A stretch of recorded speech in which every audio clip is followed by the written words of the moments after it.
Growing up in Portland, Maine, I always looked up to my big brother Tommy. He was funny, he was brave, and he was by far the best player on his high school football team. He was so good that his coaches were talking about scholarships by the time his senior year rolled around.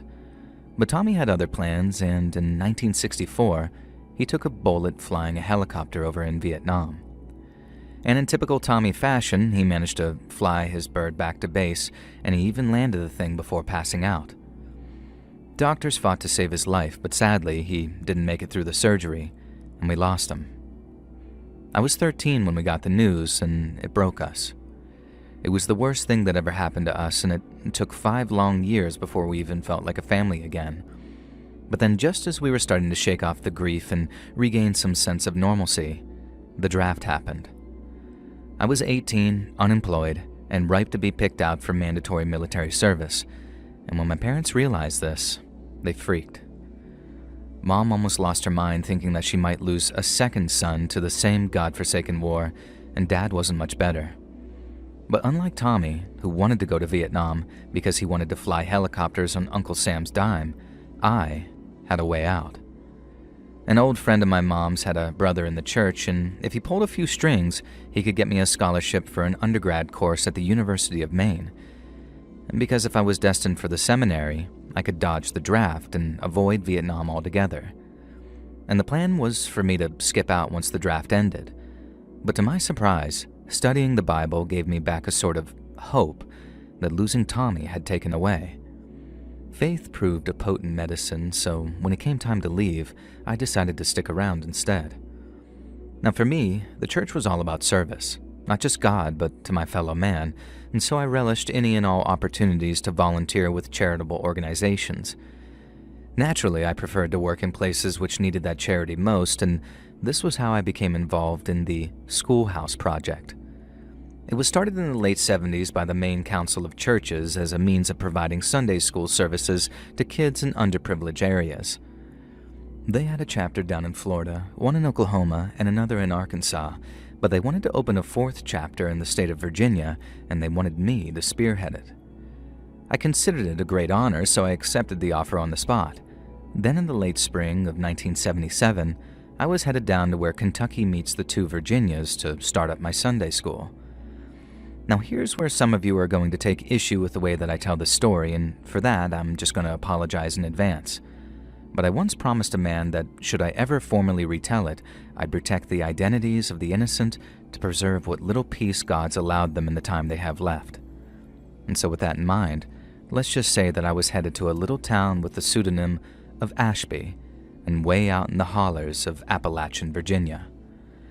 And for those who don't know what a holler is, it's basically like small valleys which carve up Appalachia's rolling hills, and one of the best words I can use to describe them is arterial.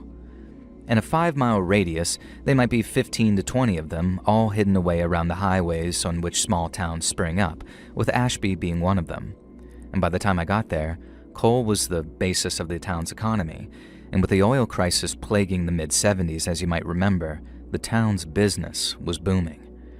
Folks were moving themselves into Ashby by the dozen after getting themselves jobs in the mines. And although the town's 2 churches were enough to cater to the new arrivals, there was no Sunday school teacher to teach the ever-rising number of kids. And that, boys and girls, is where I came in. After renting a small single bedroom in a local boarding house, I set about introducing myself to the local preachers. And then once I had their blessing, I cobbled together a small tent, some chairs, and a chalkboard. I'd once believed that growing a full and attentive classroom would take patience, but from that very first Sunday, my tent was just about full to bursting. I taught the kids all about Jonah and the whale, they always loved that one, and how God can help us out even when all seems lost. And then when it came to feedback from parents, the only complaint seemed to be that there weren't enough chairs. But the next Sunday, almost every set of parents brought some piece of lawn furniture or an old folding chair, just about anything they could get their hands on. And over time, the Virginia chapter of the Schoolhouse Project proved a resounding success. Ashby might have been a poor community, but people were rich in spirit, and through meeting the parents of children I taught, I became familiar with almost everyone in town. Some parents genuinely wanted their children to be taught scripture, Others simply wanted someone to watch them for an hour while they fought through their hangovers. And I came to suspect the mother of a boy named Joshua fell firmly into that second camp. She didn't seem very interested in talking to me when she came to collect him on Sunday mornings. She just appreciated me being there to watch him. And so when little Joshua didn't show up to Sunday school for 2 weeks running, I became a little worried. I called over to his mom's place, a little trailer on the edge of town, and was relieved to hear that Joshua had just been under the weather. But when I next saw him at Sunday school, he still looked very pale, and he seemed much more timid than usual. After giving the kids some paper and crayons and asking them to draw an animal that they think would have been on Noah's Ark, I took Joshua to one side and asked him how he was. He must have been no more than 7 or 8 years old, and he wasn't the most confident of children. But when he told me that he'd been sick and had to stay home, he couldn't look me in the eyes at all. When I asked him what kind of illness he'd been suffering from, Joshua said that he didn't know. He just knew that it made him want to sleep a whole bunch until he suddenly felt better again. That all sounded pretty regular to me, so I didn't press him on it. But before he went back to his seat, Joshua told me about a dream that he had when he was sick. He said that the first time he fell asleep after getting so sick he couldn't stand up anymore, he dreamed that he was walking through a patch of underpants trees. Hearing the words underpants trees in sequence took me so off guard that at first I sort of laughed a little bit. Joshua smiled too as I confirmed what he'd said, and then he told me how these big old make-do dolls come out from behind the trunks of the underpants trees and started to play with him. Now for those that don't know, a make-do doll is a sort of Appalachian tradition, or at least something that became one over time. The concept was brought over by English and Scottish immigrants in the 1800s and refers to a doll that's cobbled together from old scraps of things, one you make do with. They come in all shapes and sizes, but a lot of make-do dolls are simply cloth sacks that have been stuffed and had faces stitched on them. And so when Joshua said a bunch of make-do dolls came out of the trees, I pictured a bunch of silly-looking sack men with scraps of hair and silly hats, with big old smiles stitched onto their fronts. Joshua said if he had dreams like that every time he got sick, then getting sick wouldn't be so bad.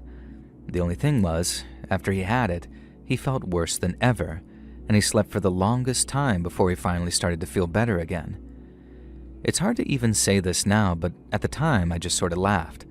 I told Josh that it was the silliest dream I'd ever heard of, and he must have had one heck of an imagination to dream something like that up. He smiled again, and then, before he returned to his seat, he said something which made my heart sink. He said the next time he got so sick he fell down, he hoped that he wouldn't have to sleep out in the woods again. Now looking back, I'm not sure how I got through the remainder of that lesson, but somehow I sort of powered through it, and usually it was Josh that struggled to look at me in the eye, but when his mom came to get him, it was me that had trouble looking at her. What Josh told me stayed on my mind for the rest of that Sunday, and then the next morning, I used the phone at the boarding house to call the county sheriff's office. A few hours later, a young deputy that I'll just call Isaac arrived at the boarding house, and when I laid out everything Joshua had told me, Deputy Isaac said that he'd make sure little Joshua was being taken care of, but he also warned me that in Appalachia, taken care of was a relative term. Folks had to work so hard and so long just to keep food on the table that even the good ones didn't have the time to watch their kids 24/7. Then if the department went around filing neglect cases on everyone who let their kids run off into the hollers, half the county would be up on charges. Isaac could head over to Josh's place, talk to his parents, even give them a warning, but they weren't going to transform overnight, at least not while their grocery run looked like it came from a distillery. And I knew I couldn't help people who didn't want to change. But I also knew that having the law breathing down their necks might prompt Josh's mom to change their ways, so I was appreciative nonetheless. Isaac called me back a few days later saying the situation likely wasn't as bad as I thought.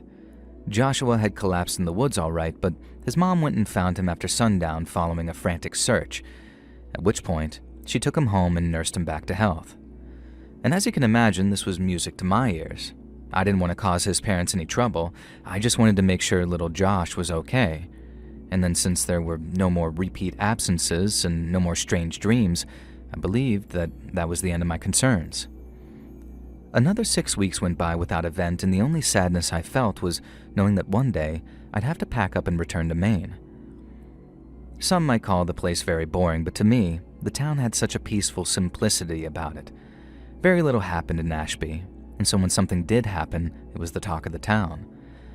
I remember calling into the grocery store one day, saying hi to Chet behind the counter, and then immediately being hit with, "Hey, Pastor, did you hear about the fire over in Godby Holler?" It turned out that, just as Chet said, there had been a fire in a place called Godby Holler, which coincidentally was host to an old abandoned plague town that folks believed was haunted. Still a relative newcomer, I'd never heard of the place when he first mentioned it, but Chet soon filled me in on his history and how if it wasn't for the town of Godby suffering an outbreak of plague just after the Civil War, Ashby might not exist at all. He said scores of poor folks had their homes nailed shut out there, and while an effort was made later to burn the place down, some of the quarantined homes still stood. The holler was way overgrown, meaning you had to be a fool to head in there if you didn't want snake bit. But Chet also told me that even if it wasn't, folks would still avoid Godby Holler like the plague on account of it being haunted. Chet said that he'd already heard rumors that the fire was of spectral origins, that the restless ghosts of the plague victims were trying to finish the job of purifying the place. But in both Chet's and my own humble opinions, the cause was more likely to be a cigarette butt, freshly flicked from some teenager's fingers. The fire had raged all night, then been extinguished by fire crews shortly after dawn, and generally speaking, the townsfolk treated the fire as an isolated anomaly, but in truth, it was the first in a chain of events that, by then, could never be stopped. Around 6 weeks prior to my return to Maine, 3 of Ashby's residents disappeared overnight. One of the men owned a small trucking business, so we'll just call him the trucker, and another was a supervisor at one of the county's few functioning sawmills, so we'll just call him the logger. And both were respectable members of Ashby's community and, from what I can gather, had no prior dealings with the law. But the same could not be said for the third man, and for reasons that'll become obvious, I'll simply refer to this man as the brother. But for now, all you need to know is that the brother was a deadbeat alcoholic who lived in a poorly kept trailer in the same park as little Joshua and his mom. Unlike the other 2 missing men, the brother was most certainly known to the police, and in addition to his long list of priors, he was a constant thorn in the side of Ashby's citizens. He'd drink, he'd steal, he'd start fights, and in what I considered a delicious twist of irony, was the brother of none other than Deputy Isaac. Learning this sparked a deep sympathy in me.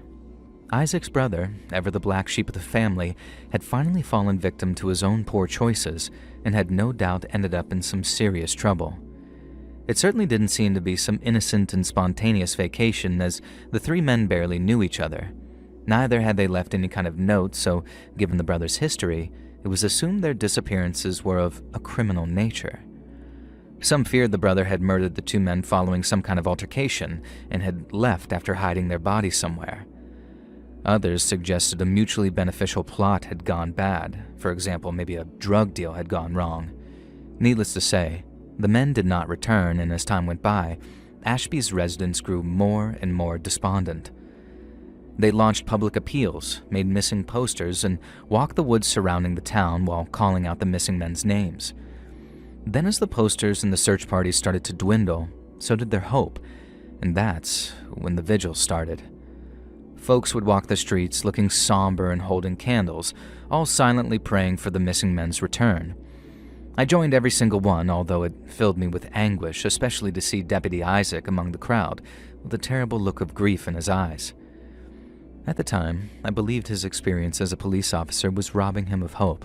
How he must have seen too many bodies at too many crime scenes to believe the men had taken an impromptu fishing trip or were laying low after a deal went wrong. I approached him and asked if he wanted to talk, but he declined my invitation. Now, maybe a week or so after the final vigil, a hope tree was erected inside one of Ashby's churches. Now, it was little more than a sheet of cardboard, cut out in the shape of a tree which had pictures of the 3 missing men attached to it. But joining them were flowers, candles around the bottom, and notes that folks had written expressing hope for their return.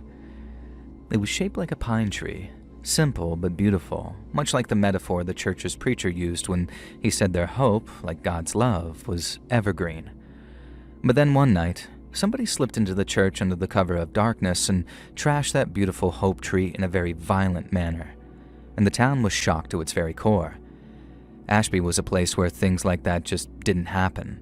People respected their neighbors just fine, but that wasn't anything compared to their respect for the sanctity of the church. So to have someone doing something so violent to something that meant so much to folks, people were outraged. They demanded the county sheriff track down the person that did it, and potential witnesses were urged to come forward. People were tense, very tense, and it broke my heart to see those usually peaceful, loving people suddenly turn on each other like they did. Folks who weren't on the best of terms with the missing suffered thinly veiled accusations, and one town meeting descended into a yelling contest before it was concluded. Now, I suppose it was the thought of how close they were to catching the culprit that got people so excited, because in the commission of the crime, the perpetrator had left something behind. It was a mask, a full head cover made of sackcloth, and stitched onto the outside was a smiley face. Everyone in Ashby knew it was a case of find whoever owned the mask and you had your perp, but the sheriff never did locate its owner. But it wasn't the mask owner who left it at the scene, it was someone else. I just didn't find out who until the night before I drove back to Maine, when the boarding house I was staying at received a call which was intended for me. It was Deputy Isaac calling, but he didn't sound his usual self as he asked if I was free to talk. When I told him he was welcome to stop by at the boarding house, he told me it was a conversation best conducted in private, and this is why we arranged to meet in darkness a few miles down the road, not far from the entrance to the burned-out Godby Holler. Now, I rather naively believed that I was in for yet another emotional goodbye. A great many of Ashby's residents had been saddened by my imminent departure, and many a tear had been shed, and so I believed the Macho Man Deputy Isaac didn't want his tears visible to the public, and in a sense, I was correct. They were tears, and there was a goodbye, but Deputy Isaac also had a story for me, one that so shook me so deeply that I still think about it, sometimes daily, even after all these years. And it was after dark when I drove over to the proposed meeting spot, and then after parking my car, I got out and waited patiently for Isaac's arrival. He walked out of the darkness not long after, alone and with a bottle of liquor in his hand, and I could tell that he was sauced just from the way he was walking, and it was then that I got the impression that it wasn't going to be the emotional goodbye that I believed it to be. In fact, by the looks of him, I'd be lying if I said that I wasn't a little scared of Deputy Isaac that night, right then. After exchanging a few awkward pleasantries, I asked Isaac what he wanted to talk to me about. He didn't reply right away, and instead he took a long drink from the bottle of his hand while he appeared to gather his thoughts. And when Isaac asked if he could make a confession to me as a pastor, I told him things didn't exactly work like that in the Presbyterian Church. If he wanted to make a confession, he could do so directly to God, because while God sees and knows all, he certainly appreciates a little personal honesty from his children. Isaac said something about how a one-on-one with God wouldn't cut it. Not at that current moment, anyway. And instead, he wanted to jawbone with someone man to man, not man to God. And I understood, so I asked what he wanted to confess. But before he spoke, Isaac said the only reason that he was talking to me was that I was leaving for Maine in the morning. He asked if I was ever going to come back someday, and when I replied, yes, hopefully, he told me to push that idea right out of my mind. He was about to tell me something that no one could ever know, not anyone who lived around Ashby anyway. And so once he told me, I was to stay away, and for good too, and if I didn't promise as such, then he wouldn't say another word. And I figured that since Isaac obviously wanted so badly to share what was on his mind, the dutiful thing to do was honor his wishes and swear myself to at least partial silence.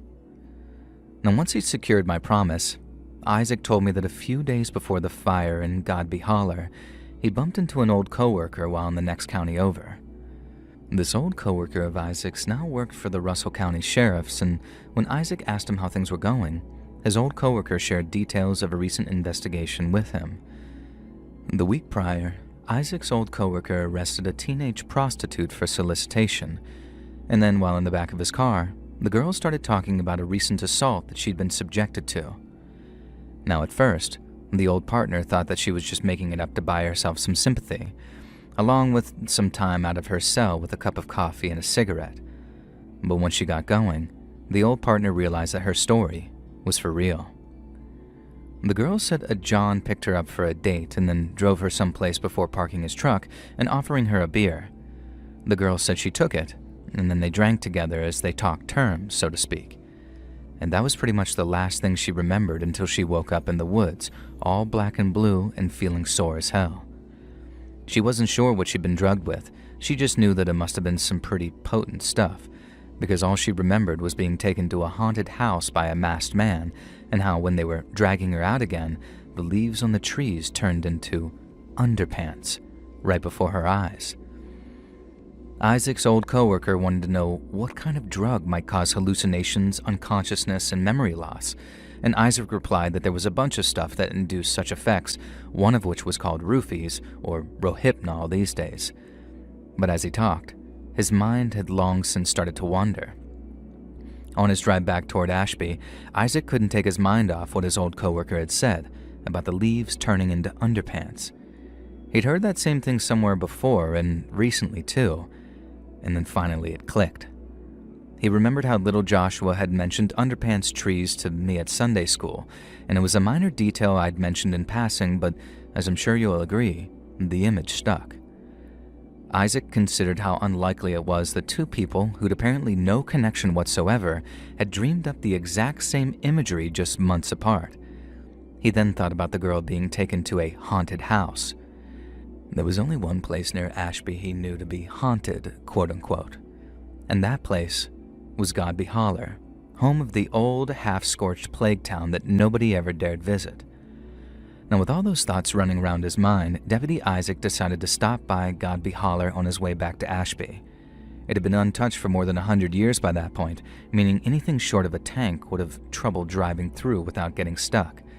And so Isaac hopped out of his truck and then went wandering into the haunted Godby Holler after dark, armed with nothing but a flashlight and a pistol.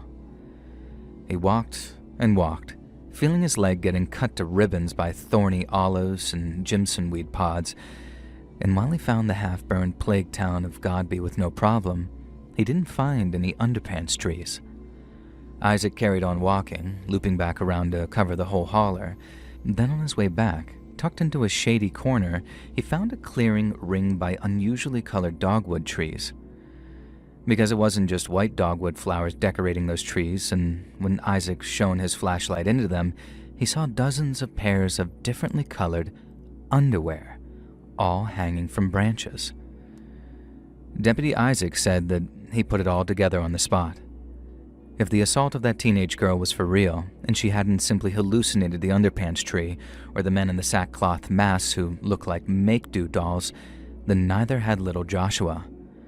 Now, what made it all worse was that all those pairs of underpants dangling from the branches looked like trophies. And if that was the case, then the number of victims had to be in the high double figures. How long had these monsters been active in taking their victims to Godby Holler? Who were they, and how had it taken until then for it all to come to light? These were all things Deputy Isaac pondered to himself as he walked back to his truck to grab the spare can of gasoline that he kept in the back of his truck. And he knew it wasn't a good idea to burn evidence like that, and that by doing so, he was potentially jeopardizing the prosecution's case should it get to a court of law. But Isaac didn't care.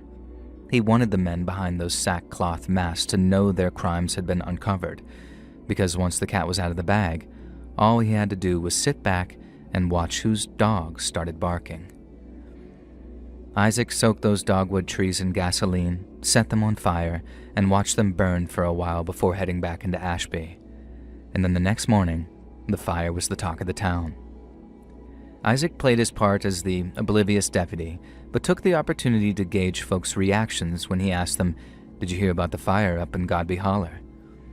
Everyone he asked replied with innocent surprise, everyone except his deadbeat brother, who mysteriously had a bus to catch not long after hearing the news. Deputy Isaac found that incredibly coincidental, so he drove over to his brother's trailer to take a look around. And it was there, hidden away in the back of a messy closet, that Isaac found a bag containing a sackcloth mask with a smiley face stitched onto the front. Isaac's brother returned home later that night to a dark and seemingly empty trailer. But waiting for him in that closet, which contained the sackcloth mask, was his sheriff's deputy brother. Isaac said he had to torture him to get the full story, because not the law and not even a gun to his head scared him enough to reveal the truth. Isaac had to stuff his brother's mouth with a wet rag while he beat him, and then after he broke the first finger, his brother started to talk. He, the logger, and the trucker had been picking out victims for almost a decade by that point. They didn't do it often, just whenever the brother needed money so bad that he was willing to lure a child into the woods to drink a special bottle of sody pop that he'd laced with downers. Only the brother got so used to dosing kids that he messed up supremely when it came to drugging that teenage prostitute. And that was his one big mistake, and by pure happenstance, it made its way back to him in a way that he could never have predicted. Having learned that his brother, his own flesh and blood, was practically the linchpin in a local predator ring, Isaac had some serious thinking to do. He ended up untying his brother from the chair that he'd bound him to, and then, after popping the caps off a couple of beers, Isaac said he'd fix everything. All his brother needed to do was call up his two buddies and arrange a meeting so Isaac could figure out which creases needed to be smoothed out. He said his brother was so grateful that he cried, and in the service of covering up his crimes, was only too willing to set up that meeting. But once he did, and he relayed the time and location, Isaac grabbed his brother by the throat and strangled him to death right there in his trailer. Later that night, he drove out to the meeting place and waited for the trucker and logger, and then when they'd showed up, all that waited for them was judgment. Deputy Isaac said that he threw the two men's bodies in the trunk along with his brothers, and then he drove to an old abandoned mine that he knew of a few counties over and tossed their bodies down a very derelict shaft. Isaac said at first he had no doubt that he'd done the right thing. He said the legal system in this country is kind of like a sieve, and since some crimes slip through the cracks, he couldn't bear to sit back and let that happen after a full-blown confession from one of the perps. He didn't regret killing the logger or the trucker, but the memory of that look in his brother's eyes, the one he got when he realized his own brother was going to end him, it haunted Deputy Isaac. He remembered the story of Cain and Abel, and albeit in very different circumstances, began asking himself the same thing Cain did, that question being, am I my brother's keeper? He began wondering if he should have helped his brother, not by covering up his crimes, but by putting him in handcuffs and protecting him from himself. And that's when Deputy Isaac asked me, in my most humble opinion, if I believed a man who'd murdered his own brother would be allowed to enter heaven. I told him he'd have to make a very good case before the Lord because the oldest of the oldest laws still read, "Thou shalt not kill." But I also said that if what he told me was the God's honest truth, then certain provisions might be made for a man who'd killed to protect the innocent from, and I say this with no hyperbole whatsoever, the power of Satan. Isaac told me that the only reason he was sharing all this with me, and me alone, was that the people of Ashby were simply not able to handle the truth. And aside from his brother, the missing men had both been pillars of their community, and if the truth was known, it would tear the fabric of that community apart. The same effect would be achieved if the whole thing went to trial and the truth came out that way, and so instead, Deputy Isaac decided to dispense justice both personally and privately. The only real question that remained was whether or not he could live with the memory of killing his own flesh and blood. I still think of Deputy Isaac and his brother even all this time later, because there's a line from the Book of Chronicles I wish I'd shared with him that night that we met near Godby Holler. If my people, who are called by my name, humble themselves and pray, and seek my face and turn from their wicked ways, then I will hear from heaven and will forgive their sin and heal their land. But there's also a verse from Ezekiel that I wish I'd shared with him too, one which reads, "So I will tear down the wall which you plastered over with whitewash, and bring it down to the ground, so that its foundations is laid bare. And when it falls, you will be consumed in its midst, and you will know that I am the Lord." It's a verse all about the consequences of concealing evil deeds, and how when men lay them bare and allow the wicked to be consumed by their own misdeeds, they become the instruments of God. Because in this life, or the next, there will be consequences for those who inflict wickedness, especially upon the innocent, and I believe that enough to bet my mortal soul on it. So peace be upon you, Deputy Isaac. You know who you are, and you're still in my prayers.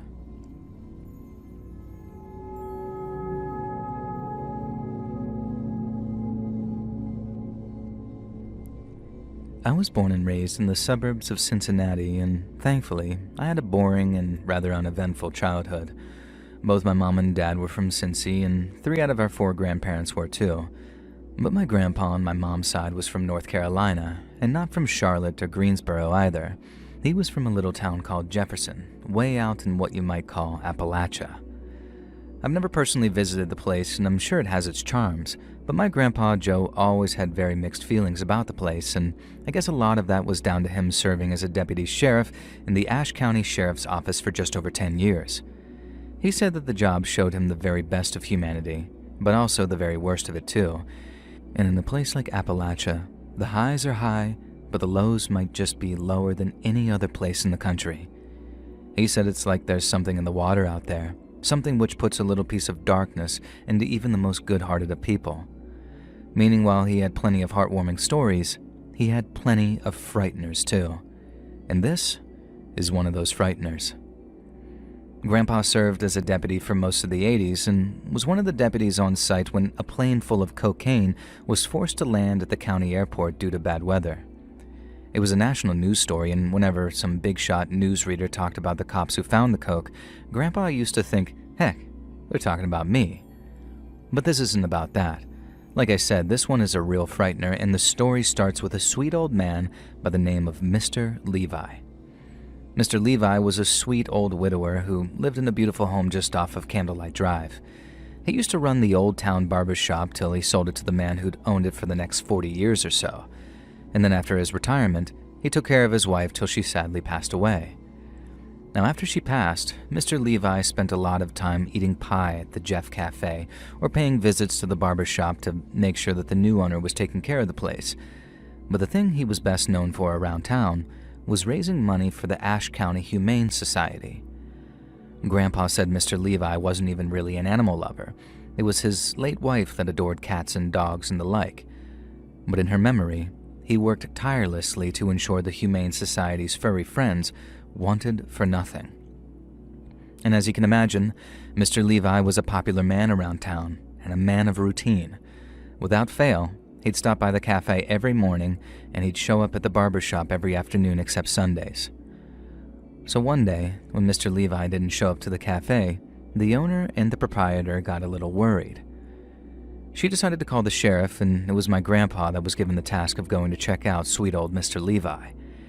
He said he drove over from the sheriff's office and knocked on Mr. Levi's door. He didn't get any answer, and then when he walked around to the back to see if the door there was unlocked, he found it wide open. Grandpa said that when he first walked into the house, he could hear the sound of a kid's show playing on the TV. He said for some reason the sound put him at ease, as if nothing bad could ever happen while a kid's cartoon is playing on the television. And he called out for Mr. Levi, but heard nothing but the sounds of that cartoon. And then he turned into the TV room and he found Mr. Levi's body, propped up in a blood-soaked easy chair and missing its head. But then, according to my grandpa, it was hard to tell if it was the beheading that had killed him, because the cause of death could have just as easily been the massive blunt force trauma to his feet and shins, or the 78 stab wounds later discovered around his chest, neck, and stomach. Grandpa said it was a goddamn bloodbath, the worst murder scene he'd ever had the misfortune of witnessing. And right away, the question on everyone's lips was, why the hell would someone do that to sweet old Mr. Levi? Right away, Grandpa and his fellow deputies hit a brick wall. There were no witnesses, no fingerprints, and nothing seemed to have been taken from Mr. Levi's home. Whoever killed him slipped in and out quickly and quietly, and had inflicted a hideous amount of damage before they disappeared into the night again. The sheriff and his boys were stumped. They approached the case from every possible angle and chased down every possible lead, but when all was said and done, they were no closer to finding Mr. Levi's killer than they were the day that they found his body. As the department got more and more desperate, the sheriff asked my grandpa to do a little research into Mr. Levi's family to see if any relatives were around for us to talk to. and that's how he discovered that Mr. Levi was a distant descendant of a man named Emmanuel Willis Wilson. Now, a lot of you are going to be asking, who the heck is that guy? And I asked myself that same question when my grandpa first said his name.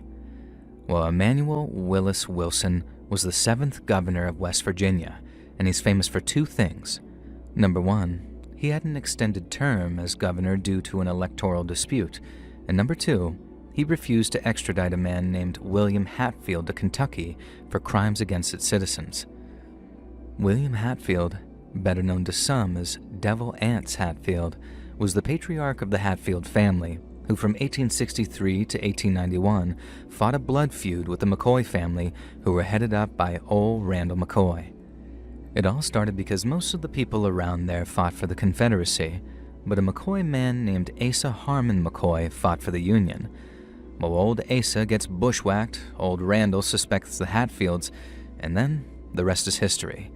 And the feud got so intense that it gained national attention because at one point, it looked more like a straight-up war than just a family rivalry. People threw their lot in with either side, which made them targets for raids by night riders on the other side, and it was like the Civil War all over again.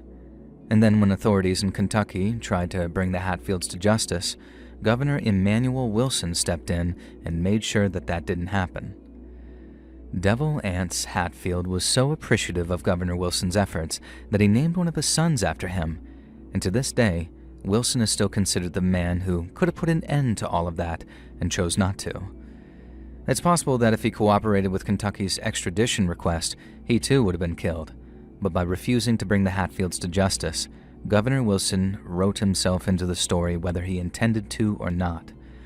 And this meant that it wasn't completely out of the question that Mr. Levi's murder had been connected to those committed by the Hatfields and the McCoys.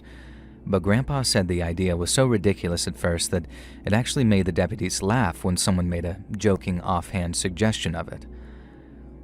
But then, as avenues of investigation dwindled and they found themselves increasingly clutching at straws, someone in the department decided to do a little research on the family lineages of Jefferson's residents. And when he did, he found something unbelievable. One of the men of the McCoy side of the feud was a man by the name of Bad Frank Phillips.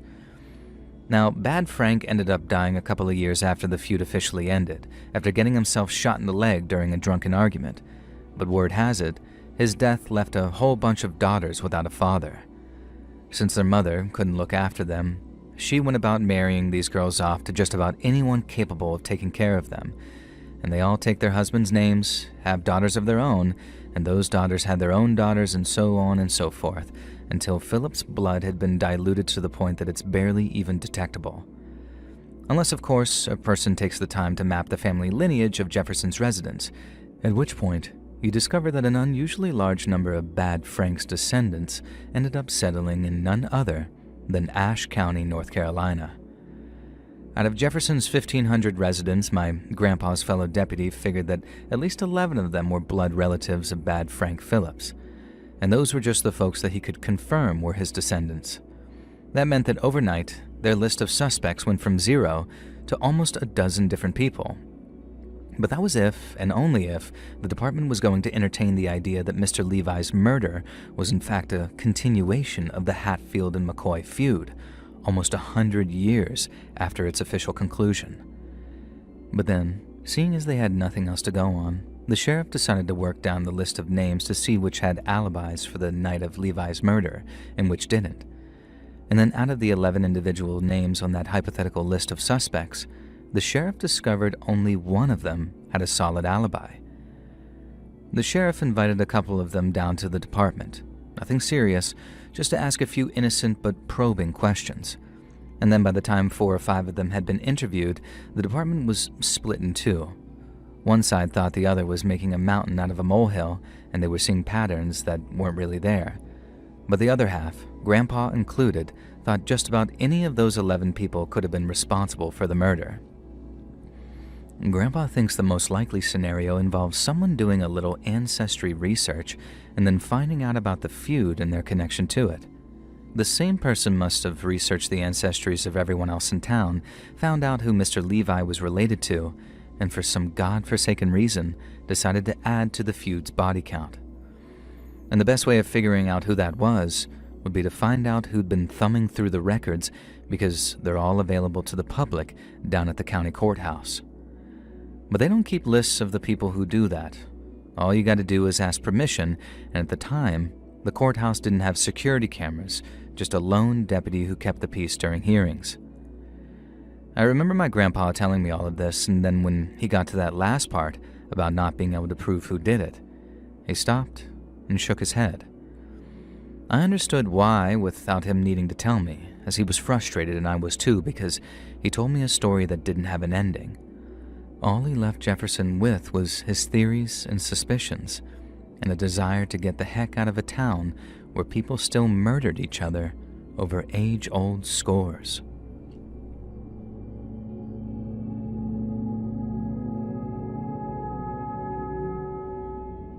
More than 30 years ago, way back in 1995, I drove down to North Carolina for a camping weekend with some old friends of mine.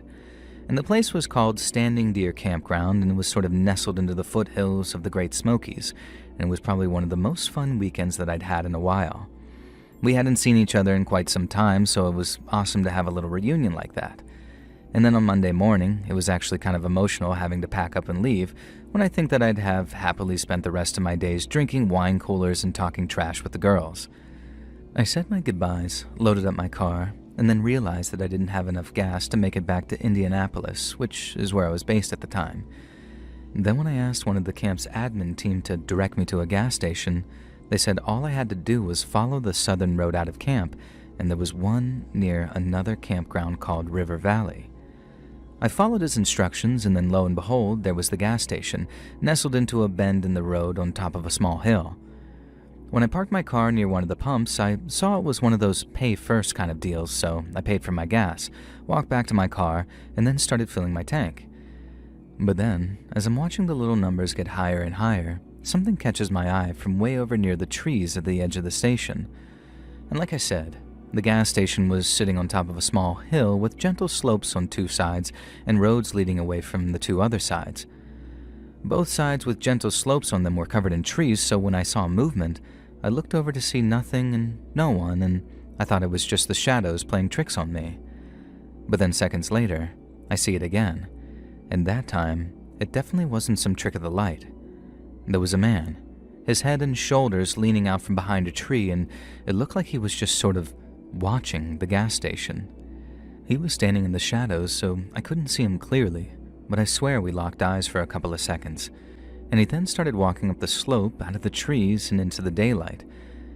And when he did, I saw just how monstrous he looked up close. If I had to guess, I'd say that the guy was in his 30s, but if you told me the guy was 50 or a 20-year-old with the hardest paper route ever, I'd have totally believed it. He was so skinny he looked like he was starving, and there were all kinds of sores all over his arms, which were entirely exposed thanks to him wearing a tank so dirty it seemed impossible that it had been once white. As he got closer, I saw just how bloodshot his eyes were, sunken deep into dark, never-sleep sockets. And I could also see what I later found out was called his meth mouth, how his teeth were either black, brown, or missing entirely. He walked all twitchy too, and that's the best way I can describe it, like there was so much dark energy inside of him that it was trying to burst its way out. He looked like a walking nightmare, and what was worse, he was walking straight at me. And then just as I looked around to see if anyone else was seeing the same thing I was, the guy reached behind his back and then pulled out the crappiest, dirtiest looking handgun I'd ever seen. I knew he was going to point it at me, because aside from the clerk inside the station, there was just no one else around. I remember throwing my hands up, palms out flat and facing him, and then watching the store clerk just sitting there, none the wiser to what was happening. While one side of my brain is thinking, oh God, please just take my car and go, the other half is thinking, I need to make a whole bunch of noise so this clerk realizes what's happening. And so the first thing I do was yell out, "Please don't shoot me!" nice and loud. And the guy must have seen my eyes darting over to the clerk because he turned to look at him, just in time for the both of us to see him realize what was going on, and then run off into the back. Now I'm thinking, okay, he's either going to call the cops or he's going to get a gun. which was obviously great for me, but not so good for the meth head robbing me because it put him on the clock. Now he turned back to me and just said, "Keys, wallet, now," in this raspy voice. I tossed my keys over to him and begged him for a second time not to shoot me, and the keys landed maybe a yard or two away, so he had to bend down to pick them up. But after taking his eye off of me for a second, he acted like I was about to lunge for him or something. Now he kind of jumped back, aimed his gun at me again, and then started breathing heavily while getting very twitchy again. I told him I wasn't going to do anything, that I didn't have a gun or anything like that. I just wanted him to take my car and go because I was scared out of my mind. Now, the relief that I felt when the guy lowered the gun was like a wave washing over me, but I barely moved a muscle. I just took a few steps back from the car so he wouldn't run over my toes driving off, but kept my upper body still as a statue for fear of making him twitchy again. But then just as he was about to open my driver's door and climb into my car, the guy stopped, then turned his head to look at me. It was like time stood still for a second. One moment I was in the clear, the next, I was dragged back into that twitchy, scab-covered nightmare again. Now, I guess he figured that since the cops were probably on their way, I'd be giving his description and passing on my license plate number to the cops within a matter of minutes. And then in the moment, I guess his solution to that was to shut me up for good, by killing me. He pointed the gun at me again, but that time, he wasn't just pointing it at me. He was aiming it at me. 2 hands, looking down the sights, probably pointing it right at my head. I thought that was it, that my time was up, and despite once picturing myself passing on in a bed surrounded by grandchildren, I was going to die in a rural gas station in Appalachia. It's so weird to think about it now, but I was so keyed up and hyper-focused because of the adrenaline that I actually remember seeing the guy's fingers start to tense and flex as he pulled the trigger. The next thing I remember was the bang, and I expected to be knocked off my feet. But instead of me flying back onto the concrete with a hole in my head or chest, I watched as the meth head's gun exploded in his hand. I remember watching it burst into pieces and then fall out of what was left of the meth head's hand. It looked shredded, like raw steak, just strips of flesh and meat dangling there for a moment of silence after the bang. And then, the meth head started screaming. And he didn't just scream, though. He fell back on his butt, holding his shredded hand by the wrist as blood started to pour from it like a goddamn fountain. He screamed and screamed, all while I was frozen to the spot, and then, maybe only a second after, he started yelling at me, You bitch! I'll kill you! I saw the store clerk walk out of the gas station with some kind of long gun, either a shotgun or a rifle, I couldn't tell which, and he yelled at that meth head not to move another inch because he'd already started trying to get back on his feet, and if he did, he'd get his head blown off too. The meth head then directed all of his anger at the gun-holding clerk, but he did as he ordered and didn't move. The clerk said the cops were on their way and that he'd take things from there, and then told me to get in my car and get out of there, and to never, ever come back. I figured the cops might need to take a statement from me, but the clerk said he saw everything. And I guess that he could tell that I wasn't from around there, being right next to a popular campground and all, and I didn't know it at the time, but getting the heck on out of there and back on the road was the best thing for me. I needed to get away from that freak who tried to kill me, and I needed to get away from all that blood of his on the ground. What happened that day was one of the worst things to ever happen to me, and I didn't need it extended for a single moment longer than necessary. I didn't recognize what wisdom that was until much later when I realized how much worse it'd have been if it became a whole horrible chapter in my life, instead of just this horrible one-off event that I got to walk away from right then.